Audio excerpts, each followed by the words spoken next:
इन्होंने एक ये चीज देखा है इसमें, पप्पू एंड पनौती। इन्होंने बोला है पनौती, पनौती बोलना है शब्द अच्छा है, प्रधानमंत्री, भारत के प्रधानमंत्री। तो कांग्रेस की विधवा 50 करोड़ की गर्लफ्रेंड मूर्खों का सरदार, ये सब बोलना अच्छा है?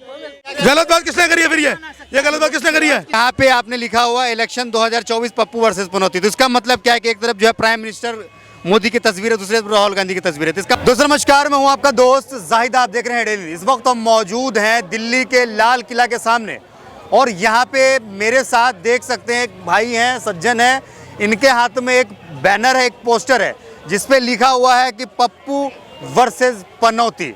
तो इनका मतलब क्या है? एक तरफ जो है राहुल गांधी को पप्पू कहा जाता है, तो दूसरी तरफ आपने देखा होगा कि राहुल गांधी ने खुद एक भारी मंच से देश के प्रधानमंत्री की तरफ इशारा करते हुए कहीं ना कहीं उन्हें पनौती कहने की कोशिश की है। उसके बाद जो है पूरे देश के अंदर, मीडिया के अंदर विवाद छिड़ता है। लगातार जो है लोग एक दूसरे पे जो है आरोप प्रत्यारोप लगाते हैं और कहते हैं कि जो देश के प्रधानमंत्री उनके साथ इस तरीके के, उनके लिए ऐसे शब्दों का इस्तेमाल नहीं करना चाहिए, कहीं संवैधानिक पद पे बैठे हुए हैं। तो मेरे साथ यहाँ पे तमाम लोग जुड़े हैं, इनसे जुड़ेंगे, जानने की कोशिश करेंगे कि 24 में देश का अगला प्रधानमंत्री कौन बनने जा रहा है। तो मेरे साथ नहीं, ये चीज आप कह सकते हैं, हम तो पत्रकार हैं यार। देखिए उन्होंने लिखा भैया पप्पू वर्सेस पनौती, कौन बनेगा 24 में? नहीं, ये तो ये जनता कह रही है ना, हम थोड़ी कहेंगे। देखिए आपके पास जो है आपने यहाँ पे देश की क्या, हम जनता नहीं है इस देश की? आप इस देश की जनता आप थोड़ा सुन लीजिएगा। यहाँ पे आपने लिखा हुआ इलेक्शन 2024 पप्पू वर्सेस पनौती, तो इसका मतलब क्या है कि एक तरफ जो है प्राइम मिनिस्टर मोदी की तस्वीर है, दूसरी तरफ राहुल गांधी की तस्वीर है। तो इसका मतलब क्या है, क्या कहना चाह रहे हैं आप? देखिए, मैं हिंदुस्तान की संस्कृति के बारे में बात करना चाहूँगा। आज से मैं हिंदुस्तान की संस्कृति के बारे में बात करना चाहूँगा। आज से 30-40 बरस पहले इंडिया के अंदर किसी भी हिंदू घर में अगर बच्चे का जन्म होता तो लाड़ से उसका नाम पप्पू रखा जाता था। यानी कि आज 140 करोड़ की जनसंख्या में अगर सर्वे किया जाए तो 15 करोड़ से ज़्यादा ऐसे लोग होंगे जिनका नाम पप्पू होगा। उसमें से कई लोग IAS अफसर है, RS अफसर है, डॉक्टर है, इंजीनियर है और वकील है। यानी कि आज देश का सम्मानित प्रधानमंत्री को पप्पू शब्द का अर्थ एक पॉजिटिव शब्द है जिसका अर्थ होता है लाडला। आज प्रधानमंत्री को यह किसने अधिकार दिया कि देश के एक पॉजिटिव शब्द को आप उसको नेगेटिव बना करके बदनाम कर दो? आज बात सिर्फ राहुल गांधी की नहीं है। आज एक कोई IAS अफसर है और उसका नाम पप्पू है, तो आज वो अपने आप को कितना मतलब एक गिलानी महसूस कर रहा है अपने आप के ऊपर कि मेरे देश का प्रधानमंत्री ऐसा है कि जिनका नाम पप्पू है उनका अपमान है। अब उनका अपमान है। आज देश के कम से कम लाखों करोड़ों लोग जो उच्च पदों के ऊपर है, उनकी हाय उन लोगों की हाय प्रधानमंत्री को लगी है, मोदी जी को लगी है। अब मैं बात करूंगा आपको पनौती के ऊपर। पनौती शब्द मैं इसको अंधविश्वास मानता हूं। आज देश के सम्मानित प्रधानमंत्री के लिए इस शब्द का प्रयोग करना उचित नहीं है, मगर यह बात शाश्वत सत्य है कि ईश्वर की इच्छा के बिना पत्ता भी नहीं हिलता और जो व्यक्ति जैसे कर्म करता है उसको वैसे ही फल मिलता है। अब जिस व्यक्ति को लाखों करोड़ों व्यक्तियों की हाय लगी हो, उससे ईश्वर खुश तो हो नहीं सकता। पूरे देश की आवाम मोदी जी से खुश हैं। लोग कह रहे हैं कि 24 में फिर से मोदी जी आ रहे हैं। तभी 2019 के चुनाव के अंदर सिर्फ और सिर्फ 34% वोट मिले थे पूरे इंडिया से, पूरे भारत देश से। कंसोलिडेट मिले थे, कंसोलिडेट। सुनो अरे ज्यादा पत्रकार जी सुनो, पत्रकार जी कंसोलिडेट हुए थे सिर्फ 34%, तो उसके यहाँ पे सरकार बन गई। अगर आप वोटिंग परसेंटेज पर सरकार बनाने आओगे ना तो जिंदगी में नहीं बनती सरकार। 63% खिलाफ में भी तो थे। तो क्या लग रहा है इस बार बदलाव होगा? तो ये बताओ कि पूरे देश की तरफ से आवाज है, ये नहीं जिन 34% लोगों ने सिलेक्ट किया उनकी तरफ से आवाज है भाई। जिन 67% 19 में नकारा था उन्होंने आज भी नकारा होगा। इस बार सबसे बड़ा मुद्दा है कि राम मंदिर बनने जा रहा है, तो कहीं ना कहीं उसका फर्क पड़ेगा। राम मंदिर वोट करेंगे। राम मंदिर का फैसला सुप्रीम कोर्ट ने दिया था कि भारतीय जनता पार्टी ने अपने ऑफिस में बैठ के दिया था। किसने दिया था फैसला? लेकिन क्रेडिट तो बीजेपी की पार्टी के जो नेता है वो ले रहे हैं ना भाई। मतलब मीठा मीठा खा, कड़वा कड़वा तू। देखिए, तो फिर मैच हारे तो उसका क्रेडिट भी तो फिर बीजेपी लेना, क्यों नहीं लेती? पुलवामा हुआ, उसका क्रेडिट बीजेपी ले क्यों नहीं लेती? देश के अंदर इतनी भुखमरी है, मणिपुर के अंदर जो चल रहा है उसकी जिम्मेवारी बीजेपी लेना क्यों नहीं लेती? जिम्मेवारी लेनी है तो हर तरफ से हर चीज़ की लो ना भाई, एक तरफ ही क्यों? दोगलाबंद क्यों? कहीं ना कहीं आवाम तो खुश है ना मोदी जी से, आप मानेंगे इस बात को? 34%। यहाँ पे यहाँ पे 34 लोग हैं, यहाँ पे 20 लोग अभी खड़े हैं। अगर मैं सबसे पूछना शुरू कर दूं तो यहाँ 15 लोग कहेंगे मोदी जी से खुश हैं। 70 में 15 बोलेंगे ना दोस्त, ये भी तो समझो। बाकी 20 में 15 बाकी 55 देख नहीं है, बाकी 55 नहीं है देश में, बाकी 55 इस देश में नहीं है, या इस देश का हिस्सा नहीं है। जो साथ खड़ा है, जो राइट विंग के अंदर है, वो आपका सपोर्टर है और उसी के लिए देश है और वही इस देश का नागरिक है। बाकी क्या बाहर से आए हैं, जंगलों से निकल के आए हैं शहरों में? देश के संसाधन पे, देश की तरक्की पे, देश के अंदर हराने में, देश की हवा पे उनका कोई हक नहीं है? प्रधानमंत्री मोदी ने अपने कार्यकाल में पूरे देश को गुर्बत से निकाला है। गुर्बत में डाला है भैया, निकाला नहीं है। 70 साल में 55,000 करोड़ का कर्जा और 9-9.5 साल के अंदर में 1,55,000 करोड़ का कर्जा। आने वाले वक्त में हम विश्व गुरु बनने जा रहे हैं। भाई साहब, कर्जा लेकर के मैं कोठी बना लूँ तो उसके बाद मैं अमीर थोड़ी हो जाऊंगा? जब उस कर्जे की मैं अदायगी नहीं कर पाऊंगा और कोठी मेरी नीलाम होगी तो फिर उसके बाद मैं फिर रोड पे आ गया ना, तो जो मेरे पल्ले था वो भी गया। भाई चप्पल पहनने वाले हवाई जहाज में सफर कर रहे हैं। तभी हवाई चप्पल के ऊपर कानून लाया गया। अगले साल से हवाई चप्पल जो है ना पहनना महंगा पड़ जाएगा आपको, टैक्स पता है? टैक्स नहीं, जिस तरीके के लॉ लेके आए चप्पल के ऊपर में, गरीब का साला पहनने को 100 रुपए की चप्पल सोचना पड़ता है, घिस रही है साला, फट रही है, अभी और चला लूँ 2 महीने, अभी उसमें भी आपको स्टैंडर्ड मानक चाहिए। क्यों? क्योंकि आपने अमेरिका से डील करी है।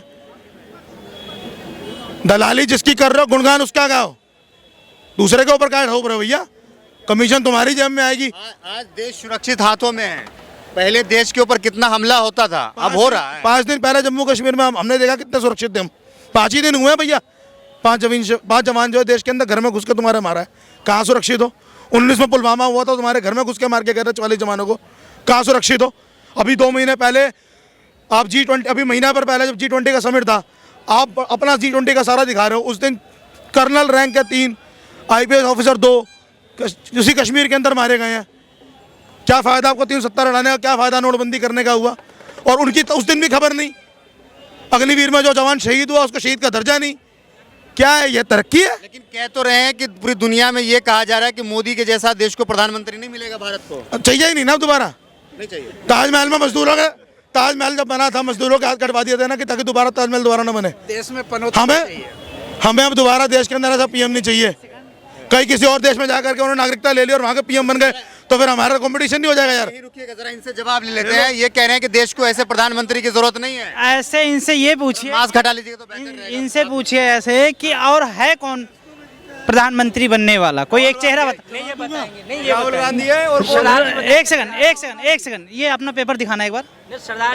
पेपर दिखाइए क्या है। एक सेकंड, चलिए जब तक जवाब ले लेते हैं। इन्होंने कौन है देश का प्रधानमंत्री बनने लायक? प्रधानमंत्री का आपको टाइम देना इनको, अब इनको बोलने दो। इन पेपर निकाल लेते हैं। नहीं, इन्होंने एक ये चीज देखा है इसमें, पप्पू एंड पनौती। इनसे मैं ये पूछना चाहता हूँ, इन्होंने अभी पप्पू का मतलब क्या बताया है यहाँ पर? पप्पू का मतलब इन्होंने ये बताया कि लोग अपने बच्चों को प्यार से नाम रखते हैं और काफी गांव में मोहल्ले में जाएंगे तो लोगों के पप्पू नाम दिख जाएंगे। अच्छा, तो इनसे ये पूछिए, ये प्रधानमंत्री के लिए कह रहे हैं, इनको बनाने के लिए, ये कौन है? इनके हिसाब से पप्पू है, लाडला। तो इन ये एक सीएम बन के यहाँ के दिखा दे, मैं इनको दे देता हूँ, ये ले लें। ये एक सीएम नहीं बन सकते, एक सीएम किसी। अरे साहब, लगभग हम पीएम बनाएंगे, हम पीएम बनाएंगे, कोई नहीं। का बन के दिखा दे, एक सीएम किसी स्टेट का बन के दिखा दे, मैं मान जाऊं अगर ये है। लेकिन कांग्रेस पार्टी ने देश पे कमोबेश 52 साल तक हुकूमत किया है। कांग्रेस पार्टी ने, हमारा देश यूपी है, मैं देश, अगर उसमें यूपी में एक रायबरेली नहीं जीत पाई है तो कहाँ से सीएम बन के दिखा दे? जो भी भाई साहब एक मिनट मैं इनकी बात का जवाब देता हूँ। ये कह रहे हैं, एक मिनट, भाई साहब कह रहे हैं कि ये एक स्टेट का सीएम बन के दिखा दे तो फिर पीएम बन सकते हैं। तो मेरे को आप बताइए, अटल बिहारी वाजपेयी ने कौन से स्टेट का सीएम बन के दिखाया था? ताकि पीएम बन गए वो। अटल बिहारी कौन से स्टेट के सीएम? वो इनके मैंने इनके जवाब जो अब इनके सवाल का जवाब दीजिए। ये प्रधानमंत्री के लिए पनौती कौन है? इन्होंने बोला है पनौती। पनौती बोलना है शब्द अच्छा है। प्रधानमंत्री, भारत के प्रधानमंत्री। तो कांग्रेस की लेकिन विधवा सवाल बोलना ये- शब्द अच्छा है? कांग्रेस की विधवा, 50 करोड़ की गर्लफ्रेंड, मूर्खों का सरदार, ये सब बोलना अच्छा है भाई? ये सब बोलना अच्छा है? गलत बात किसने करी है फिर? ये गलत बात किसने करी है? दोनों ही चीजें गलत है। हाँ, क्या करे भाई, क्या कुछ करे? नहीं, हाँ इनसे लो, इनसे लो। वो जवाब दीजिए। अब हार कैसे मानिए? ये गलत ही नहीं है, इनसे लो, इनसे जवाब लो। हाँ इनसे लो जवाब। ये- चीजें आप वास्तविकता में देखिए। चलो बीजेपी वाले बोलते होंगे कि कांग्रेस ये है वो है, 60 से 70 साल कुछ भी हुआ होगा, चलो गलत होंगे, एक सीएम बन नहीं 10 सालों में इनसे भी गलतियां हुई होगी, लेकिन आज के टाइम में 23 गठबंधन साथ में है। देश इतना तरक्की एक बंदा ईमानदारी से बोल दे कि मैं मेरा परिवार छोड़ के और जनता को खुलेआम बोल दे कि मैं ये चीजें करूंगा, मोदी को चुनौती दे रहा हूं, तो बाकायदा मैं खुद दूंगा उसको वोट। बंदा एक सामने तो आए, अपना परिवार छोड़ दे कि नहीं मेरा परिवार कुछ नहीं है, मैं खाली देश के लिए करूंगा। मतलब 14 के बाद ट्रेंड चेंज हो, 14 के बाद, अरे रुको ना, 14 के बाद हमारे परिवारवाद, मैं वो अरे रुको ना, परिवार छोड़ दो, परिवारवाद। फिर एक चीज बताइए, एक मिनट इन्होंने परिवारवाद की बात, एक मिनट परिवारवाद की बात कही आपने, तो जय शाह कौन है? जैसा गलत है, अमित शाह का बेटा कुछ नहीं आता उसको, अपन ने भी खुद ने देखा था मोदी के पीछे पीछे कैसे चल रहा है एकदम। मैं देखो सरदार जी किसी के अगेंस्ट नहीं जा रहा हूँ, यहाँ पे भी अपवाद है, वहाँ पे अपवादों की टोकरी भरी है, लेकिन यहाँ पे 2-3 है, लेकिन है गलत है बिल्कुल, ये चीज नहीं होनी चाहिए। वहाँ पे एक काबिल ऑफिसर बैठने नरेंद्र सिंह तोमर, उसका बेटा, बिल्कुल गलत है, वो ईडी वहाँ पे टहनी उसका लड़का। परिवारवाद कहाँ नहीं है दोस्त? टोकरी ढूंढने निकलोगे 545 टोकरे मिल जाएंगे आपको। टोकरी वाली बात मत करो कि 2 हैं और के 4 हैं। यहाँ बात ये नहीं हो रही है, बात यहाँ ये हो रही है, अगर 23, अगर आप रुको ना, अगर 23 रुको ना, अगर 23 सुनो, अगर 23 कहते हैं, अरे एक मिनट यहाँ की बात करो, तुम यहाँ की बात करो। तुम अगर 23 की बात करते हो कि 23 लोगों को मिला करके एक आदमी के पीछे हैं, तो उस एक आदमी ने 35 मांगे यार क्यों बनाए? भाई थोड़ा इधर इनके बारे में तवज्जो दें।